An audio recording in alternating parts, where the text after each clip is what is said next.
What's up, everybody? You're very welcome along to the latest Anfield Agenda One Football News crossover show. All the articles that I'm going to speak about during this video you can find in the all-conquering, fantastic One Football app. The link is, of course, in the description below. Without any hesitation, I'm going to get straight into it because there's a load to get through. First story that's up, my friends, involves Liverpool's managing director, Andy Hughes, speaking about or reiterating the fact that the club can't spend more than it brings in. And I know that this is a bit of a hot topic at the minute as we look towards the summer transfer window, but he did move to kind of calm people like me who read this and go, what's going on here? Yeah, he has said there will be money available for the window. He said not to basically look at this as him trying to dampen expectations, but again, just trying to be realistic. You may read this as a cynic like myself and go, are we being buttered up here? Are we being prepared for some negativity? Obviously, your mind immediately goes to the thoughts about Mohamed Salah. So I hope that this is just maybe the club's way of trying to put it out there that yes, we do have, expectations to increase our squad, to renew contracts for whomever those players might be. Obviously, for me, first and foremost, you're thinking about Mohamed Salah, and maybe he's trying to temper expectations of agents or players who are going to be coming in for these contract negotiations as well. Because it is important that we point out that, yes, we know Salah has a year to go at the end of this season. So does Bobby, so does Mane, so does Naby Keita, and so does Alex Oxlade-Chamberlain. And that's before the likes of Divock Origi, whose contract expires at the end of the season, or James Milner, who it looks like the club are negotiating with. So I like to think that this is them just kind of part of the negotiation, just kind of letting agents and other players know that yes, we want to reward people, we want to bring in new talent, but we've got to do so in a responsible way.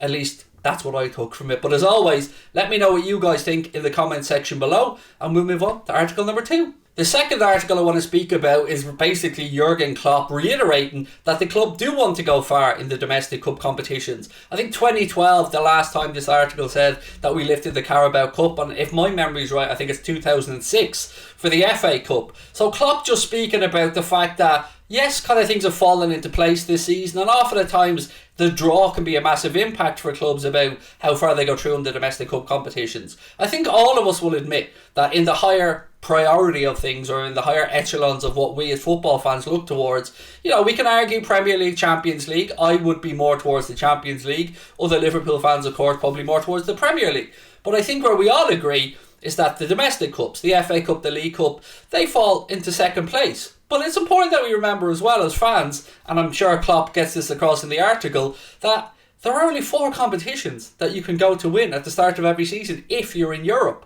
So for us, Champions League, Premier League and the 2 domestic cups. I've always had a bit of an affinity for the League Cup personally. I hold it in higher regard than the FA Cup. By the way, I know I'm in the minority there. I know most people are going to look at me saying this and go, what? Maybe it's because, of all those great memories of League Cup victories, particularly during the time we were playing the finals at the Principality, or what was the Millennium Stadium in Cardiff. So for me, I've always liked the League Cup. I don't like it dissed as a competition that's a tin pot trophy. It's a trophy. I fully believe that winning breeds winning. Winning becomes a habit. And when we look at our sons, our daughters, our friends, our nieces, nephews, whomever, they think, and we think, if you think back to when you fell in love with the sport, you think about those moments where you see the Liverpool captain raising the trophy above his head. And I don't know about you guys, but I can never get sick of seeing the Hendo Shuffle. So I'm glad that we've had a good run in the domestic cup competitions this year. Massive game on Sunday coming up against Chelsea. And then, of course, we've got that midweek FA Cup tie against Norwich. So for me, I'm glad that we've had the run.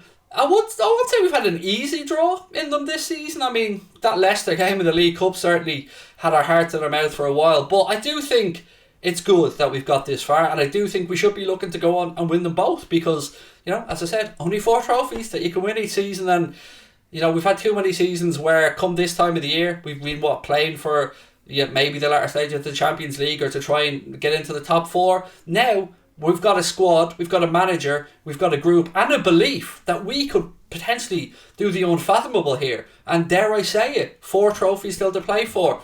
Fingers crossed. Obviously, we'll know a lot more after Sunday, but that's article number 2, and we move on to the third one.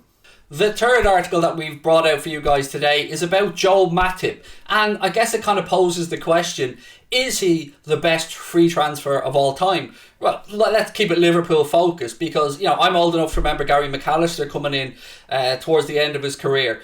Also, James Milner, somebody we've had I think 7 years of service now at the football club, but I do understand it because we got Joe Matip on a free transfer from Schalke. We know he had an injury record. It was a bonus to us as well, I suppose, that he'd already stepped away from international football with Cameroon then. But I think we can all agree, this season, probably our most consistent defender. And he's got some goal-scoring exploits now as well. I mean, I keep saying this, but how often are we going to get to talk about two Liverpool centre-backs scoring in a game? Obviously himself and Van Dijk did it in the last league game. So, yeah, look, what a signing Joel has been.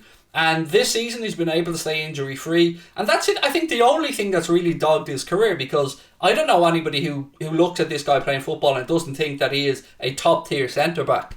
The fact we got him for free from Schalke, and he right now is probably 50-50 with Canade to be Virgil van Dijk's long-term successor, and he's got 2 years, I think, still to run. No, actually, 2 years at the end of this season still to run. His contract, interestingly enough, runs out the same year as Jurgen Klopp's does in 2024. But it got me thinking, maybe I'm missing somebody here. Maybe I'm missing the obvious. Let me know if you can think of a better Liverpool free transfer, or maybe even go a bit broader and let me know what you think about free transfers in general. Who has been the best free transfer of the Premier League era? For me, I think for Liverpool, I think Joe Matip. Oh, I don't know. Matip Milner. I'm kind of 50-50. Let me know what you guys think in the comment section below. The next article is one about a possible outgoing, or at least somebody who is being admired from afar. This case, as you can see, it is Sadio Mane, and his suitors seem to be Real Madrid. As always, with these reports from the Spanish press, we do take them with a massive pinch of salt. Ficajes, I think, are the outlet that are responsible for speaking this time about Sadio Mane's interest to Real Madrid. Now, we need to know, I suppose, as Liverpool fans, what the club's plan is for Sadio first and foremost, because if we don't give him a new contract, you would imagine he will probably be moved on in the summer, because the idea of losing Sadio for free doesn't really appeal to anybody. 29 years of age, I could see him at Real Madrid. I mean, he's certainly talented enough that he could go there and play. They look like they're trying to get Hazard out the door as well. And they do have their own ageing players in Kroos and Modric in midfield, with some sprinkling of some very good young talent like Vinicius Jr. as well. I just hope it doesn't happen. And I hope it doesn't happen because I still think Sadio Mane has a lot to offer the game of football. There are people I think that he's fallen off, fair enough. But to me, he's still right up there in the conversation. Even if he isn't the Sadio Mane during his absolute prime, he still offers a lot. He still occupies defenders. And I think with us bringing in Luis Diaz, it will only add to the competition in the squad and will up everybody's game. So I'm greedy. I want Liverpool to keep all the five forwards we have now. Mane, Salah, Bobby, Jota and Sadio. And Diaz, sorry.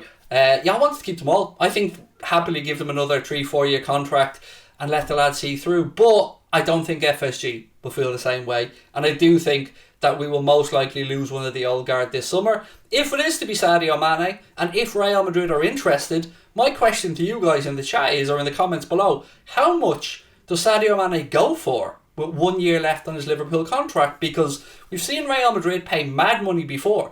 If my memory is correct, €100 million for Eden Hazard. Similar age bracket, very similar contractual situation. So what would they be willing to pay for Sadio Mane? Because right now, I don't know. I'm trying to gauge what his market value would be post-COVID. So, yeah, let me know your thoughts in the comment section below. And let me know if you think it's the right decision for the club to entertain moving Sadio Mane on in the summer. Or if you're like me and you think he still has a lot to offer.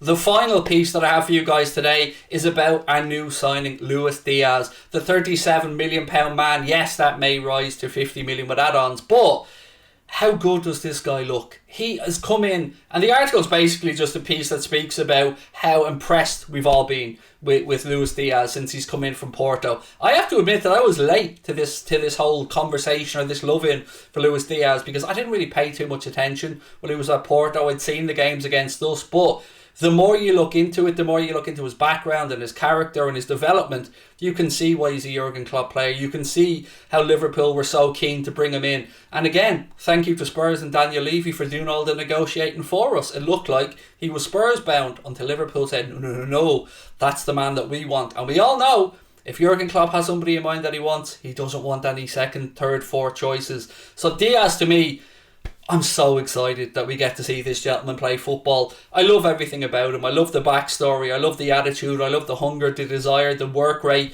the goals, and I think we're going to enjoy this young man for, I say young man, 25 years of age. He's young to me because I'm a boomer at this point. But yeah, I agree with the article. I think this could be the best 37 million quid that Liverpool have ever spent. And I know that I say that knowing that we've brought in some great players, Mohamed Salah, in and around the same type of price at the time, albeit we are a few years on, so with inflation, I don't know how you compare them. But ultimately, I think we have made, again, Europe sit up and take notice of our scouting, of our recruitment, and of the type of human being and players that Liverpool and Jurgen Klopp are interested in. Luis Diaz's future looks bright. Number 23, I love that he has that number as well. It is a special number to the football club, of course. Chan had it, Shaqiri had it. Before that, you think back to Carragher, you think back to Fowler had it, I think like Maneman maybe at one point as well. So look, let me know how impressed you have been with Luis Diaz, or maybe you're of the opposite mindset. Maybe you think that we're all getting a little bit ahead of ourselves here and we need to give him time to settle in and see how things work out over time. Let me know your thoughts on everything that we've spoken about today, my friends. And as always, I just want to remind you, all the stories that we've mentioned, you can find on the fantastic OneFootball app. It is entirely free. The link is in the description. OneFootball should have you covered for the entire season. You get all the usual content you'd expect. You get your fixtures, you get your statistics, you get video content, breaking news stories. And to get all of that in one free app and have a brand like OneFootball, who are great supporters of football fan content, you just can't beat it. So thank you, my friends, and I will talk to you soon. Take care. Enjoy the final on Sunday. Up the Reds.